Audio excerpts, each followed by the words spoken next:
Welcome back to Pamban fishing camp. இன்னைக்கு நம்ம Pamban phishing என்ன பார்க்க போனா, ரொம்ப நாள் கழிச்சு நாங்கள் நாகப்பட்டினத்துல எல்லாம் தொழில் பார்த்துட்டு நம்ம ஊரை பாம்பன் நோக்கி போய்கிட்டு இருக்கோம். பாம்பன் பாலத்தை பார்த்துட்டு போய் இனிமேல் நம்ம தொழில் மட்டும்தான். நான் லாஸ்ட் கடை ஒன்றும் பாட வரல, சும்மா தெக்க பார்ப்போம். என்ன பாரு, ரெட் லைட் போட்டிருக்காங்க, வண்டி வைங்க. அங்கிட்ட இருந்து வண்டி வருது போல, வண்டி வருது. இதான் புதுசாக கட்டப்பட்ட தூக்கு பாலம். ஆனால் என்ன, ட்ரெயின் வந்துட்டு ஒரு நாளைக்கு 4 விடுறாங்க. நல்ல வண்டியாக விட்டு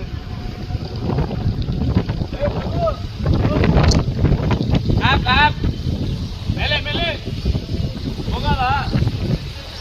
இது என்னன்னா புது பழமா இருந்தாலும் எங்களோட பழைய பழம் என்னைக்குமே ஃபேமஸ் ஆனது. போயிருக்க ஒரு நடு மண்டலே வந்து இப்ப வருமோ மண்டாடி பார்க்காமல என்னடா முன்னாடி இந்த மரத்துக்கிட்டே மண்டை விட இப்படிதான் ஜம்ப் பானைய பான் பழத்தை டச் பண்ண போறோம். சும்மாவா சண்டை போகுது.